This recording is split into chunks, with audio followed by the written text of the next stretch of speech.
여러분, 한번 상상해 보시죠. 인적이 드문 아주 어두운 밤길을 걷고 있는데요. 주머니 속에 세상에서 가장 크고 눈부시게 빛나는 다이아몬드가 들어있는 겁니다. 와, 상상만 해도 뭔가 엄청난 부자가 된 기분인데요? 그렇죠. 이 다이아몬드는 우리 인생을 완전히 뒤바꿔줄 최고의 자산이잖아요. 하지만 동시에 어둠 속에 숨어있는 모든 강도들의 시선을 단번에 끄는 아주 치명적이고 위험한 타겟이기도 합니다. 아, 맞아요. 그 귀한 걸 지키려면 진짜 목숨을 걸어야 할 수도 있으니까요. 네, 바로 그겁니다. 2020년 4월 10일, 금요일, 오늘 우리가 파고들 심층 보고서의 주인공이 바로 이 아슬아슬한 모순을 안고 있습니다. 주제는 바로 HBM4와 AI 민족주의입니다. 네, 아주 흥미로운 주제죠. 오늘 우리가 던질 핵심 질문은 이렇습니다.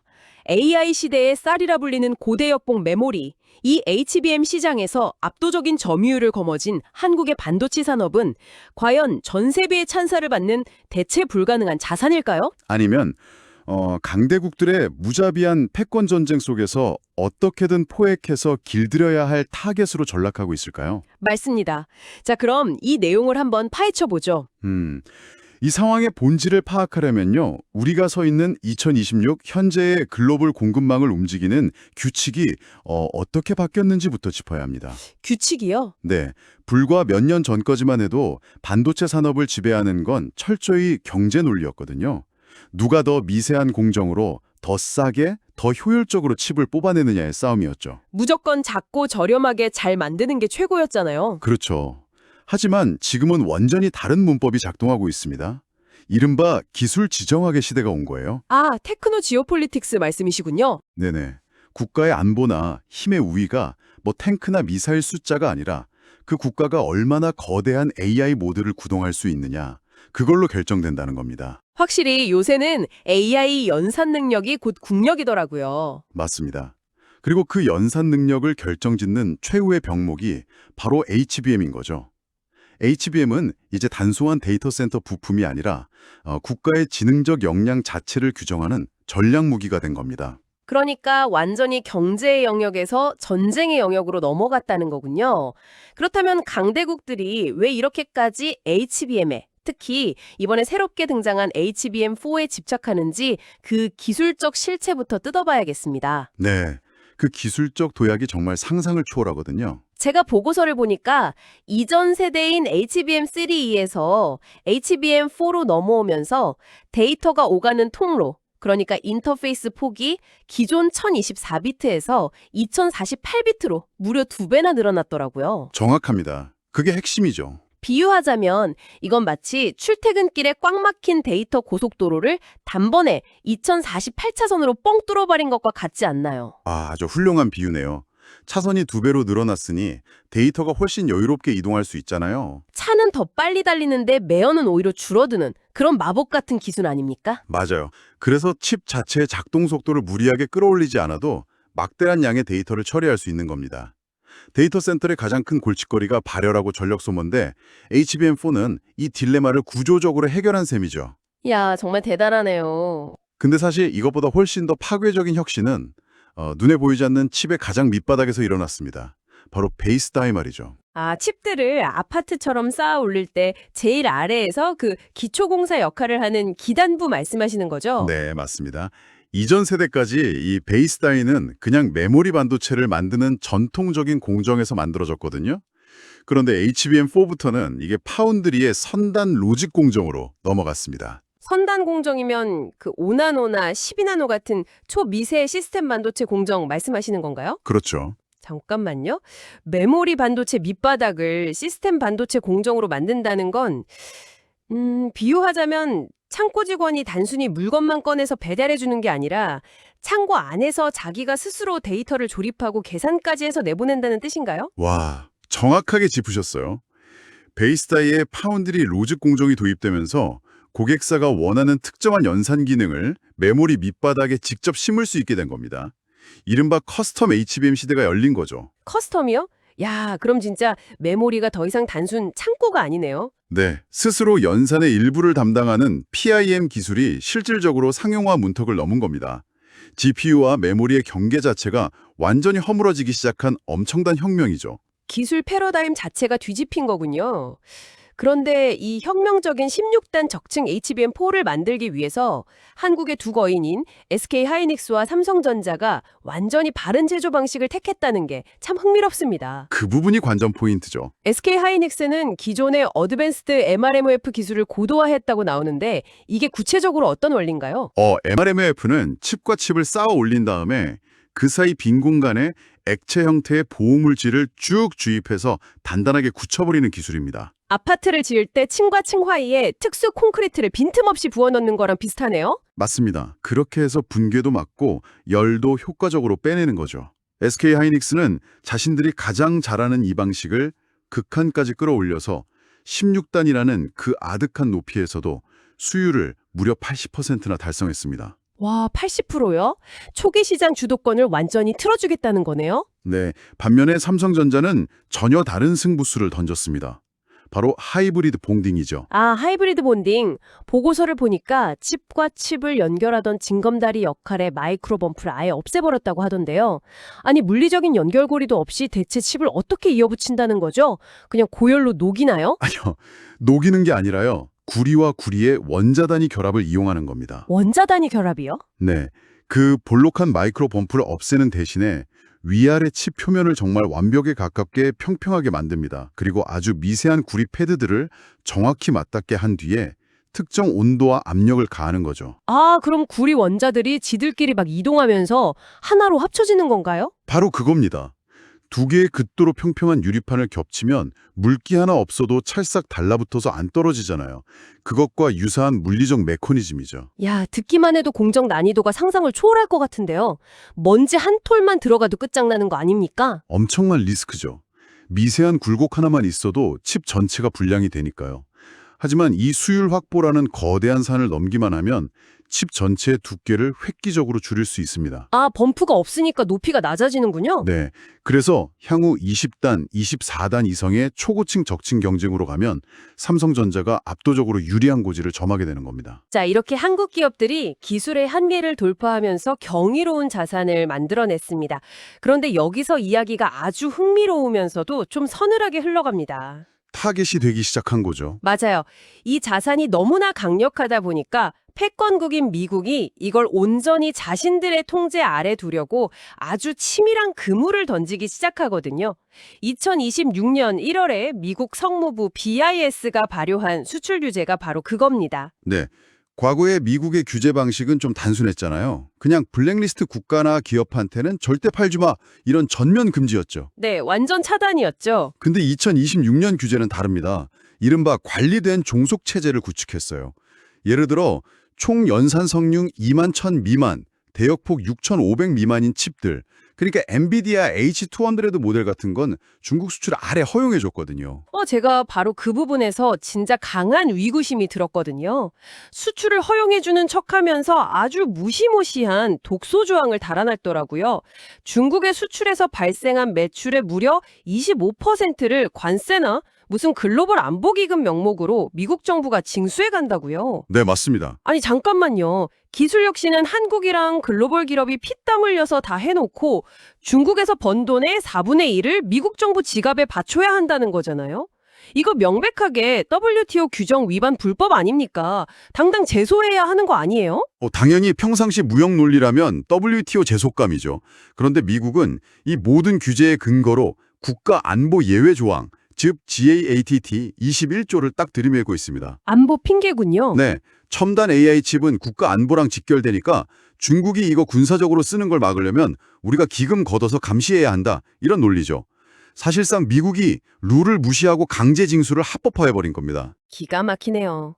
돈은 우리가 벌고 수익은 미국 안보 생태계로 기속시키겠다. 완전히 계산된 포획 전략이군요. 게다가 미국 내 판매량도 50%로 제한해버렸고요. 더 노골적인 건 그 수출용 칩 생산하느라 한국 HBM 캐파가 낭비돼서 정작 미국 빅테크 기업들 수요를 못 맞추면 언제든 수출 승인을 거부할 수 있다는 조항까지 뒀어요. 와, 진짜 철저하게 자기네 이익이 최우선이네요.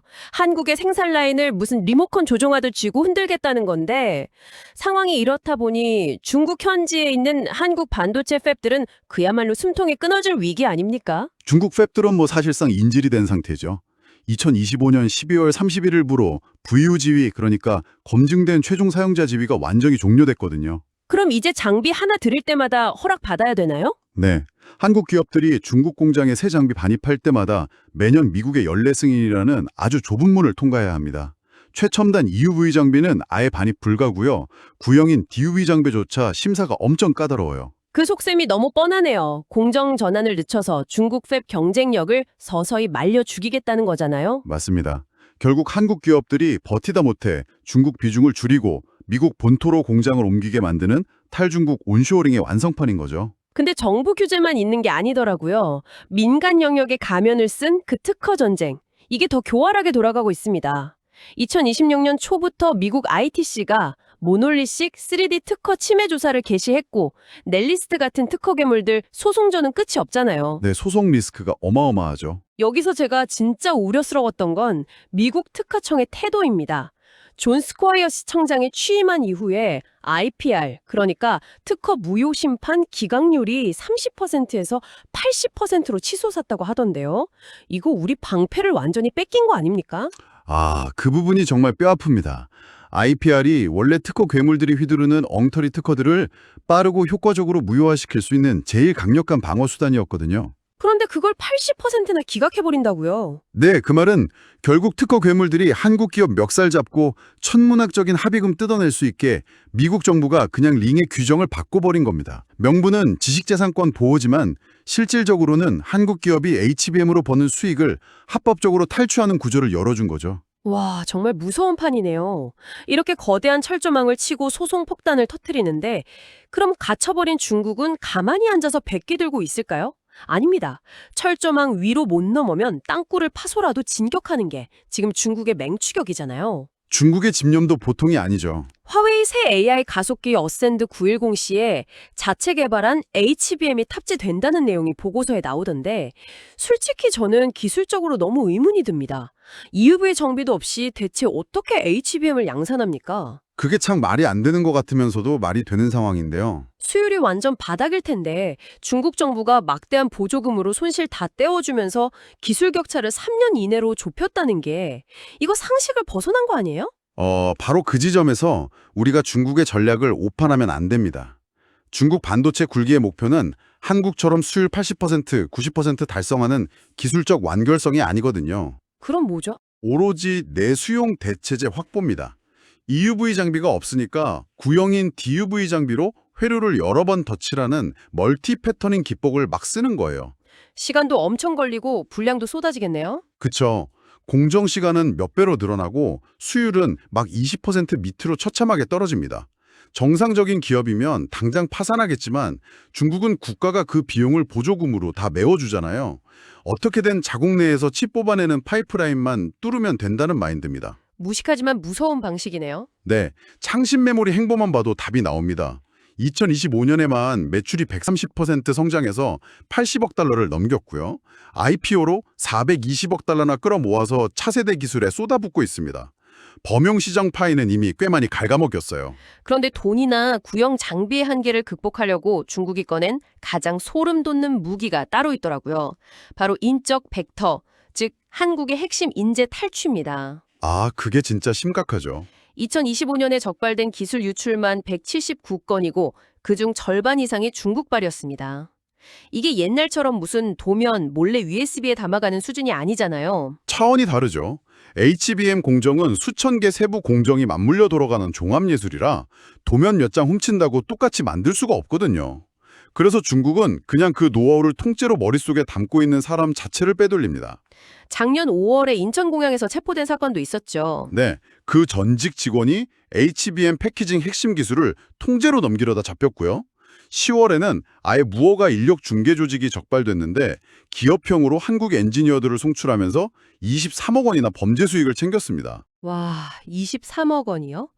심지어 삼성전자 18나노 디램 도면 5,900페이지 넘어간 사건 보면 이게 단순 일탈이 아니라 완전 국가 차원의 정밀한 작전이더라고요. 파격적인 연봉에 가짜 직함까지 주면서 진공청소기처럼 인재를 빨아들이고 있습니다. 맞아요. 우리 지적 자산이 실시간으로 유출되고 있는 겁니다. 자, 상황을 정리해보면 미국은 법과 규제로 목줄을 채우고 중국은 자본이랑 인력 탈취로 턱밑까지 추격해오고 있습니다. 그런데 고개를 돌려보면 전통 강국인 일본과 유럽도 가만히 있질 않아요. 네, 그들도 각자의 새로운 문법으로 한국을 겨냥하고 있죠. 일본 움직임부터 짚어볼까요? 라피더스 프로젝트가 심상치 않던데요. 네, 일본 전략이 아주 날카롭습니다. 무려 1,000억 엔 이상이 투입돼서 2027년 2나노 양산을 목표로 하는 프로젝트인데요. 앞서 우리가 HBM4부터 베이스 다이가 파운드리 공정으로 넘어갔다고 했잖아요. 네, 그랬죠. 일본은 정확히 거기를 파고드는 겁니다. 자신들이 세계 최고 수준으로 갖고 있는 소부장 생태계, 즉 소재, 부품, 장비 경쟁력을 이 2나노 선단 로직 공정이랑 강력하게 결합하는 거예요. 아, 그러니까 한국이 쥐고 있던 메모리 주도권을 파운드리랑 패키징 중심의 새로운 연합으로 끌어내리겠다는 거네요. 맞습니다. 한국의 영향력을 완전히 쪼개버리겠다는 치밀한 계산이죠. 그런데 유럽이 꺼내든 새로운 문법은 결이 또 완전히 다릅니다. 바로 환경인데요. 2026년 1월부터 본격 시행된 탄소국경 조정제도, 일명 CBAM이 반도체까지 확대되잖아요. 네, 맞습니다. 저는 이거 보면서 유럽이 친환경이라는 고상한 명분으로 완전 보이지 않는 만리장성을 쌓고 있다고 생각했거든요. 한국 기업이 치러야 할 비용만 향후 몇 년간 무려 5억 8,800만 달러로 예측되던데 탄소 배출이 그렇게 결정적인가요? 반도체 팹은 24시간 내내 돌아가잖아요. 진짜 상상을 초월하는 전력을 집어삼킵니다. 근데 한국 전력망은 여전히 화석연료 위준도가 너무 높거든요. 아, 그래서 유럽이 그걸 물고 늘어지는 거군요. 네, 유럽은 바로 그 간접 배출을 문제 삼는 겁니다. 자기네 자국 팹에는 430억 유로씩 막 보조금 쏟아부으면서 정작 수입하는 한국산 HBM에는 탄소 발자국 규제들이 돼서 가격 경쟁력을 깎아내리려는 거죠. 노골적인 보호무역주의입니다. 우리가 아무리 기술적 자산이 뛰어나도 환경 기준 앞에서는 아주 손쉬운 타겟이 돼버리네요. 미국, 중국, 일본, 유럽까지 진짜 사면초가입니다. 사실 더 심각한 건 내부에 있죠. 맞아요. 외부 압박도 숨막히지만 보고서 읽으면서 제 등골이 제일 선호했던 건 한국 내부의 아킬레스건에 지작한 부분이었습니다.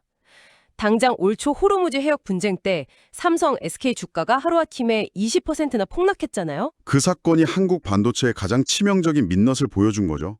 바로 에너지 안보의 부재입니다.